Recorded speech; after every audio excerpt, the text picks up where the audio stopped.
Combien est-ce que je peux gagner en bourse? C'est une question que je reçois beaucoup trop souvent. On me pose cette question parce que tu veux savoir jusqu'où tu peux vraiment aller en termes de performance sans trop de risques avec tes investissements boursiers.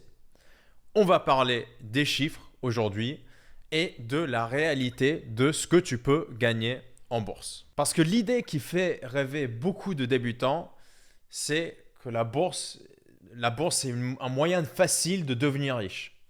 Et oui, sur le papier, il n'y a pas de limite à ce que tu peux gagner. Sur le papier, tout est possible. Mais la réalité, c'est que beaucoup de gens perdent l'argent en bourse, surtout les débutants.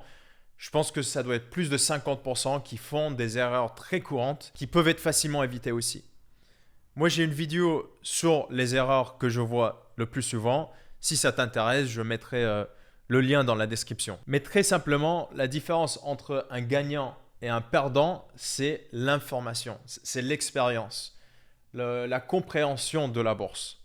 Savoir faire des analyses de base, savoir comment calculer le risque d'un investissement, tout ça va t'aider à t'éloigner des paris aveugles, à l'effet de casino quand tu commences en bourse. Pour bien clarifier, si ce n'est pas encore clair, je ne suis pas là pour vendre des rêves ou des promesses irréalistes que investir en bourse avec beaucoup de succès est très très facile. Personnellement, si tu ne me connais pas encore, j'ai fait plus de 8 ans d'études en finance. J'ai travaillé en finance à Genève et à Zurich. Et il y a quelques années, j'ai fondé e-Investing, notre cabinet qui aide les particuliers à investir en bourse de manière concrète et autonome. Donc avec tout ça en tête, je préfère me focaliser sur les chiffres et les analyses simples que tu peux appliquer toi-même lorsque tu investis. Parce que la bourse, c'est la finance. Il ne faut pas la voir comme la loterie. C'est quelque chose qui a besoin de patience et de stratégie pour avoir des résultats solides sur au moins 10 ans, 5, 10, voire 15 ans. Déjà, l'inflation fait que toi, tu perds en moyenne 2% de ton pouvoir d'achat chaque année. Les prix montent, ton argent stagne. Donc, ton premier défi est de surperformer l'inflation.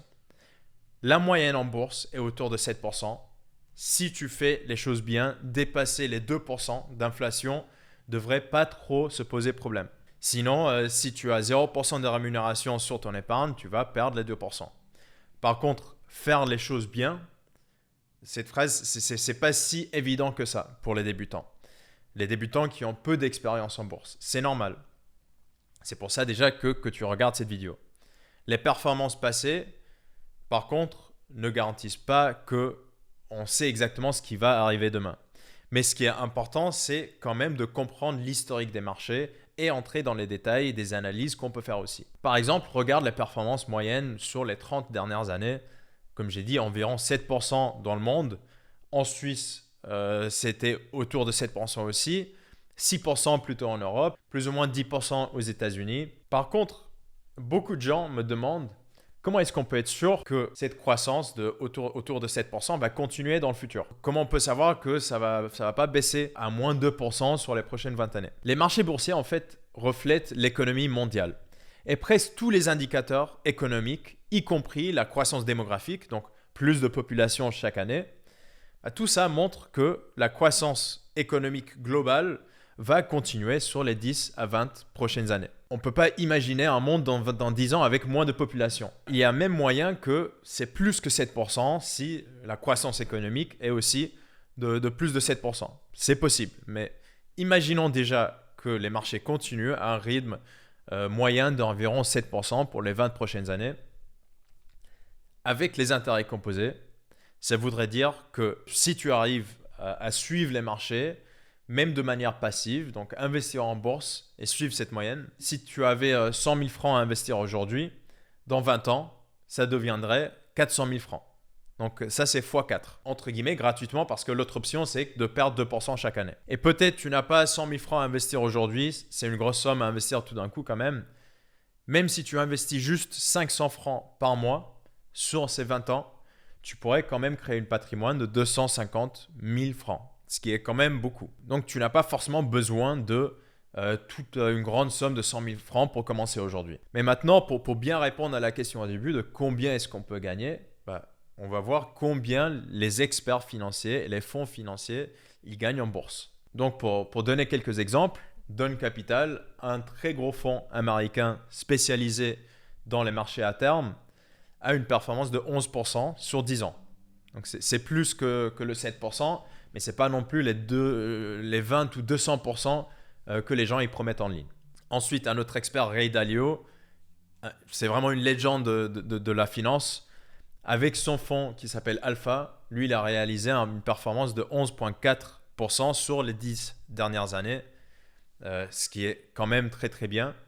Fundsmith, un autre fonds qui investit dans des entreprises de qualité, a atteint une performance de plus de 13% sur les 10 dernières années aussi. Donc, on est autour des performances de 11-13%. Mais bien sûr, peut-être tu l'attendais, on ne peut pas parler de l'investissement sans mentionner Warren Buffett. Et lui, il a une moyenne de 20% de performance par an sur plusieurs décennies avec son fonds Berkshire Hathaway.